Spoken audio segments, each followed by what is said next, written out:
Buenas tardes, hermanos. Quería en esta tarde compartir con vosotros un pasaje del libro del profeta Jonás que me ha hecho mucho bien y que espero que también lo haga a cada uno de vosotros. Vamos a leer en el capítulo 1 y el versículo final del capítulo, que es el versículo 17. Y dice allí: el Señor había planeado que un gran pez se tragara a Jonás, y Jonás estuvo dentro del pez durante 3 días y 3 noches. Y luego en el capítulo 2 dice: entonces Jonás oró al Señor desde el vientre del pez, diciendo: en medio de mi gran angustia clamé al Señor, y él me respondió. Estando ya muy cerca de morir, te pedí ayuda, y tú, Señor, oíste mi súplica. Me arrojaste a las profundidades del mar, me hundí en las corrientes de las aguas, y tus olas tempestuosas pasaron sobre mí. Entonces dije: he sido arrojado de tu presencia, ¿cómo me será posible volver a visitar tu santo templo de Jerusalén? Las aguas me rodearon, y la muerte estaba cada vez más cerca. Estaba estaba en lo más profundo, y las algas se enredaban a mi cuerpo. Descendí hasta donde están las bases de las montañas que salen de lo profundo del océano. La vida se me escapaba poco a poco, y me sentía ya más muerto que vivo. Pero tú, Señor Dios mío, me salvaste de esa situación desesperada y me permitiste seguir con vida, cuando casi había perdido toda mi esperanza. Mis últimos pensamientos los dirigí una vez más al Señor, y mi oración desesperada fue escuchada por Él. Los que confían en dioses falsos no saben lo que se están perdiendo, porque desprecian el inmenso amor de Dios. Qué pasaje más increíble, más emotivo.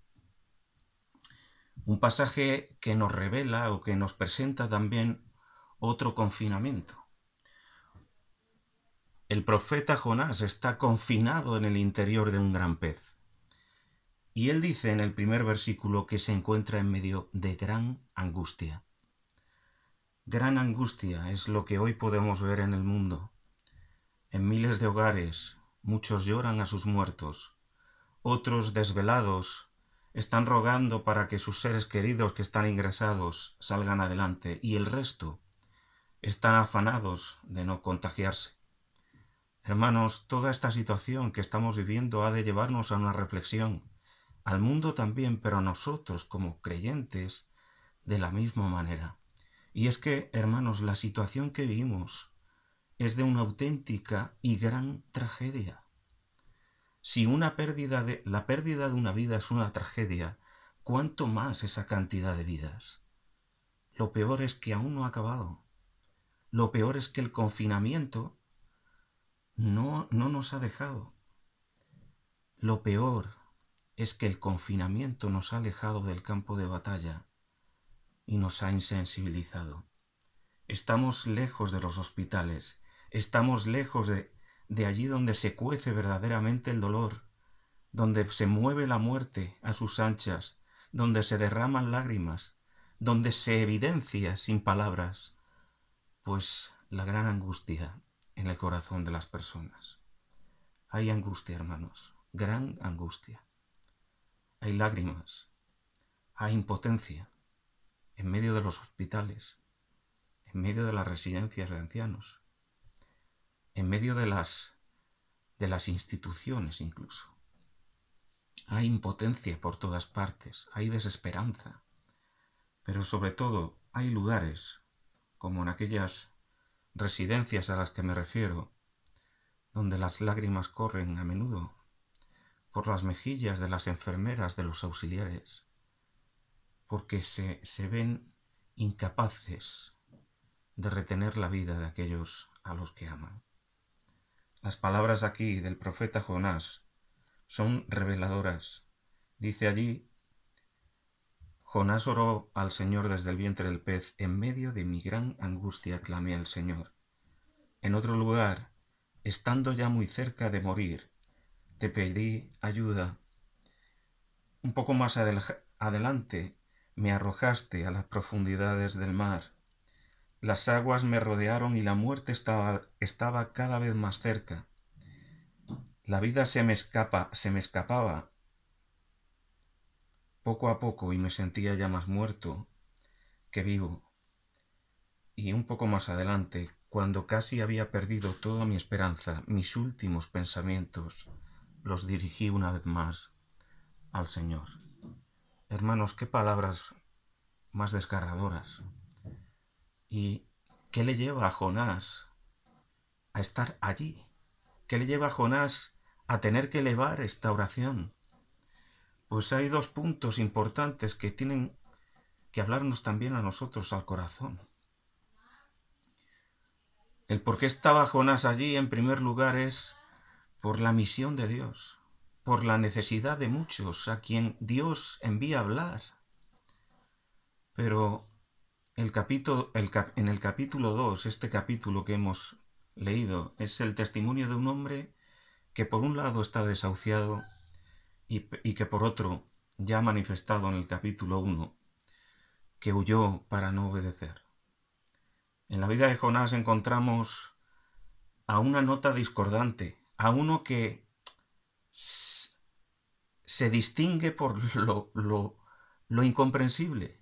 Si en la vida de todos los profetas encontramos que el meollo, el corazón, lo que realmente resalta la importancia del libro es el mensaje con el que Dios les comisionó para después centrarse en su fiel ministerio, en la vida de Jonás es todo lo contrario. El mensaje tiene que ver con él mismo, tiene que ver con esa necesidad de ser tratado, tiene que ver con sus contradicciones. El mensaje está en él, y es que hay mucho de él en cada uno de nosotros, en esa actitud de mirar a los demás por encima del hombro, en esa actitud de estar llena de contradicciones, en esta actitud de falta de amor, en esta actitud de desobediencia, en estas reacciones infantiles, en estas reacciones temperamentales.